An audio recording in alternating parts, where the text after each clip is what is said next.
अस्सलाम वालेकुम everyone, so in this video we are going to do diarrhoea. ठीक है, अब डायरिया किसे कहते हैं? Loose stool more than 3 times a day. ठीक है, उसको हम डायरिया कहते हैं। ठीक है, loose stool more than 3 times a day, इसको हम डायरिया कहते हैं। इसमें हमारे पास जो है ना, अगर लेस देन 14 डेज वो लास्ट कर रहा है ना, तो उसको हम एक्यूट डायरिया कहते हैं। ठीक है, अगर 14 डेज से ज़्यादा है तो उसको हम क्रोनिक डायरिया कहेंगे। ठीक है, अब जो हमारे पास मोस्ट कॉमन कॉज है ना, वो वायरस है। ठीक है, rota virus is the most common cause of the acute diarrhoea in children. ठीक है, इसके अलावा हमारे पास बैक्टीरिया भी हो सकते हैं डिफरेंट, उसमें इकोलाई आ जाते हैं। ठीक है, the most common is E coli. ठीक है, फिर इसके बाद हमारे पास जो पैरासाइट है उसमें giardia is the most common one. ठीक है, लेकिन अगर नॉर्मली आप देखा जाए ना, तो virus is the most common cause. ठीक है, अब इसमें और डिफरेंट ऑर्गेनिजम्स हैं, वो यहाँ पे लिखे हुए हैं, आप लोग इधर से देख लेना। ठीक है, अच्छा, फिर इसके बाद जब आपके पास पेशेंट आता है ना, तो आपने इवेलुएट करना होता है पेशेंट को। ठीक है, आपने दो चीज़ें पूछनी है और चार चीज़ें देखनी है। ठीक है, दो चीज़ें आपने पूछनी है कि कितने टाइम से डायरिया है और डायरिया में ब्लड आया है कि नहीं आया। ठीक है, फिर उसके बाद आपने आस्क करना है। ठीक है, सॉरी, ये आस्क हो गया, ये अब आपने देखना है। ठीक है,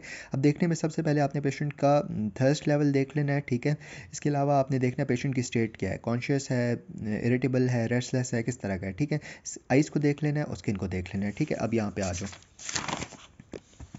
हमारे पास ना डायरिया में ना हमारे पास डिहाइड्रेशन इज़ द कॉम्प्लिकेशन। ठीक है, तो कॉम्प्लिकेशन जो डिहाइड्रेशन है उसको हम लोग ना तीन क्लासेस में डिवाइड करते हैं। एक हमारे पास नो डिहाइड्रेशन होती है, सम डिहाइड्रेशन होती है और सवेयर डिहाइड्रेशन होती है। ठीक है, अब नो डिहाइड्रेशन इसमें देखते जाओ। ठीक है, नो डिहाइड्रेशन में हमारे पास जो थर्स्ट होता है ना, वो नॉर्मल होता है, मतलब पानी दोगे तो पी लेगा, नहीं दोगे तो नहीं पिएगा। ठीक है, अच्छा, फिर स्टेट जो होता है वो कॉन्शियस होती है, आइज जो होते हैं वो नॉर्मल होती हैं। ठीक है, सही है, और हमारे पास जो स्किन पिंच होता है वो भी नॉर्मल होता है। ठीक है, सम डिहाइड्रेशन के पेशेंट में जब वो पानी उसको आप देते हो ना, तो खींच के पीता है। ठीक है, इसके अलावा उसका स्टेट जो होता है वो हमारे पास रेस्टलेस और इरिटेबल टाइप होता है। ठीक है, आइज जो होती हैं वो संकंड होती हैं और स्किन पिंच जो होता है स्लो हुआ होता है। ठीक है, अब जो सवेयर होता है ना, उसमें वो अनकॉन्शियस, थर्स्ट उसकी बिल्कुल जीरो होती है, क्योंकि इसलिए बेहोश पेशेंट आता है। ठीक है, इसके अलावा जो है वो होश में नहीं होता, बस लेथार्जिक और बहुत ज़्यादा अनकॉन्शियस पेशेंट होता है। ठीक है, अच्छा, फिर आइज जो होती हैं वो बहुत ज़्यादा संकंड होती हैं, सवेयरली संकंड होती हैं, स्किन पिंच जो होती है वो बहुत ज़्यादा स्लो हुई होती है। ठीक है, अब इसमें हमारे पास डिफरेंट ट्रीटमेंट प्लान्स होते हैं, plan A, plan B, plan C, वो हम लोग कर लेंगे। ठीक है, इसकी इन्वेस्टिगेशन की बात करें ना, तो सबसे पहले आपने ब्लड सीपी करा लेना, ठीक है, ईएसआर करा लेना, सी रेक्टिव प्रोटीन करवा लें, वो आपकी जनरल इन्वेस्टिगेशन हो गई हैं। ठीक है, अच्छा, इसके अलावा ना आपने डायरिया में इस पेशेंट में आपने क्या करवाना है? देखो, सबसे पहले हम लोगों ने स्टूल की एग्जामिनेशंस करवा लेनी है। ठीक है, स्टूल्स में हम लोगों ने पैरासाइट का लेवल देख लेना है, स्टूल्स के हमने कल्चर करवा लेने, उसमें एलाइजा वगैरह करवा लेना है। इसके अलावा हम लोगों ने ब्लड का कल्चर भी कराना है, हमने यूरिन का कल्चर भी करवाना है। ठीक है, स्पूटम का कल्चर करवा सकते हो तो वो भी करवा लो। ठीक है, इसके अलावा जो है हमारे पास चेस्ट एक्सरे वगैरह भी करवाते हैं। ठीक है, अब इसकी ना हमारे पास कॉम्प्लिकेशन में डायरिया की वजह से डिहाइड्रेशन हो सकती है। डिहाइड्रेशन होगी, पेशेंट जो है वो इलेक्ट्रोलाइट एब्नॉर्मेलिटीज़ के साथ जाएगा, फिर उनकी कॉम्प्लिकेशंस बनेंगी और पेशेंट जो है वो शॉक और सेप्सिस और डेथ में भी जा सकता है। ठीक है, अब मैनेजमेंट पे आते हैं। देखो, मैनेजमेंट प्लान ए में बेसिकली क्या होता है ना, कि हम लोगों ने प्लान ए में मैंने आपको बताया था नो डिहाइड्रेशन वाले पेशेंट्स आ रहे थे। ठीक है, तो इसमें हमने ना तीन चीज़ें बेसिकली पेशेंट को हमने करनी है। ठीक है, एक हमने उसको एक्स्ट्रा फ्लूइड्स दे देने हैं। ठीक है, पहली चीज़। दूसरी चीज़ हम लोगों ने उसको बताना है कि ब्रेस्ट फीडिंग तुमने कंटिन्यू रखनी है, एक्स्ट्रा फ्लूइड हो गए, ब्रेस्ट फीडिंग कंटिन्यू हो गया। थर्ड चीज़ वॉज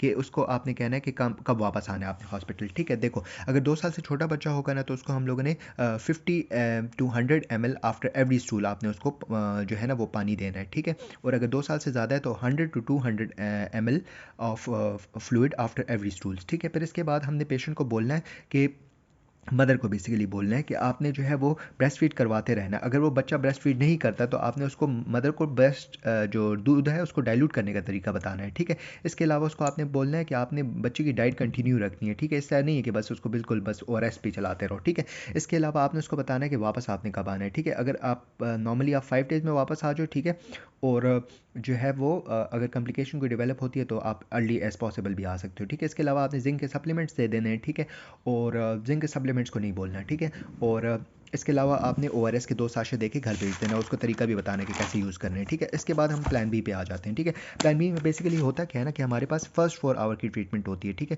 फिर उसके बाद की ट्रीटमेंट हम फर्स्ट 4 आवर में बेसिकली क्या करते हैं ना, कि हम लोग पेशेंट को ओआरएस देते हैं, या तो हम ओरल दे देते हैं या तो आईवी दे देते हैं। ठीक है, अब depends upon the patient condition. ठीक है, अब देखो, सबसे पहले हमारे पास ना इसमें एजेस होती हैं। ठीक है, केजीज और ये फ्लूइड होता है। ठीक है, केजीज को आप स्किप करो फिलहाल, सिर्फ ये देखो। ठीक है, अब 4 महीने से छोटा का बच्चा होगा, ठीक है, तो उसको हमने 200 से 400 ml हमने पहले 4 घंटों में दे देना है, ठीक है। फिर हमारे पास 4 महीनों से लेकर 12 महीनों का तक का बच्चा है तो उसको हम लोगों ने 4 to 700 ml दे देना है, ठीक है। फिर 12 से 2 साल का बच्चा है तो उसको हमें 7 to 900 ml, और फिर 2 से 5 का तो उसको हमने 1400 ml तक हम दे सकते हैं, ठीक है। फिर इसके अगर आपको ऐसे याद नहीं रहता ना, तो अगर आपको सिनारियो में एज दी हो ना पेशेंट की ना, तो आपने क्या करना है कि आपने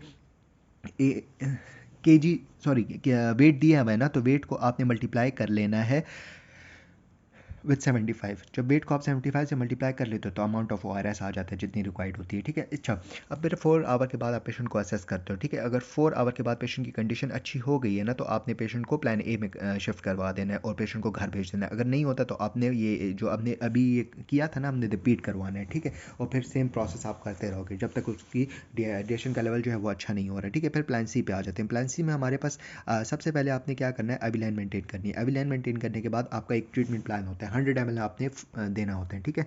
अब देखो, अगर 12 महीनों से छोटा बच्चा है ना, तो आपने 100 ml को आपने बेसिकली दो में डिवाइड करना है, 30 ml पर केजी और 70 ml पर केजी, ठीक है।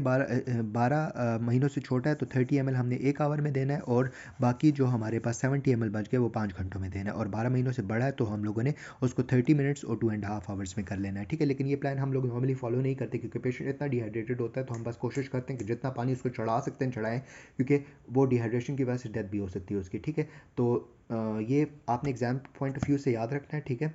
कोई पूछ ले तब भी आपने याद रखना है कि नॉर्मली वी डोंट फॉलो, क्योंकि पेशेंट की कंडीशन ज़्यादा इंपॉर्टेंट होती है, ठीक है।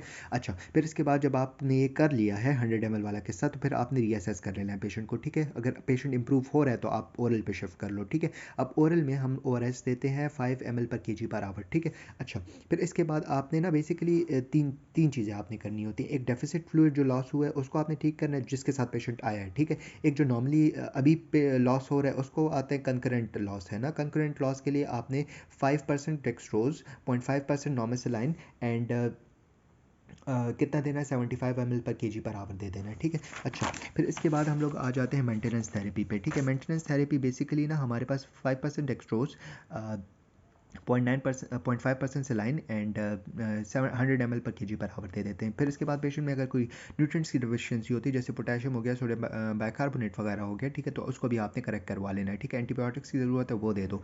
डाइट्स आपने पेशेंट को कहना है कि कंटिन्यू नरम ग़िज़ा खिलानी है आपने बच्चे को, ठीक है। और फ्लूइड्स वगैरह इंटेक अच्छी रखनी है, ठीक है। और इसके अलावा जिंक सप्लीमेंट्स भी एंड में देने हैं, ठीक है। फिर एक क्वेश्चन हमारे पास आता है ना कि ORS की कंपोजिशन के बारे में ना, तो ORS की कंपोजिशन आपने ऐसे याद रखनी है ना, ठीक है। देखो हमारे पास ना कि ये देखो, सबसे पहले हमारे पास ओरिजिनल ORS है और लो ऑस्मोलैरिटी ORS है, ठीक है। इसको आपने ऐसे सीक्वेंस में याद रख लेना, ग्लूकोज एनहाइड्रस है, फिर NaCl है, फिर आपका ट्राइसोडियम सिट्रेट है, और एक आपका KCl हो गया, ठीक है। फिर यहाँ पे 20, यहाँ पे 13.5, यहाँ पे आपने 3.5 13.5 को इधर नीचे करेंगे तो 3.5 आ जाएगा ना, ये 1 हटा दो, फिर 2.6 2.9 2.9 1.5 1.5। That's it, we are done with the diarrhoea. Thank you, जज़ाकल्लाह खैर।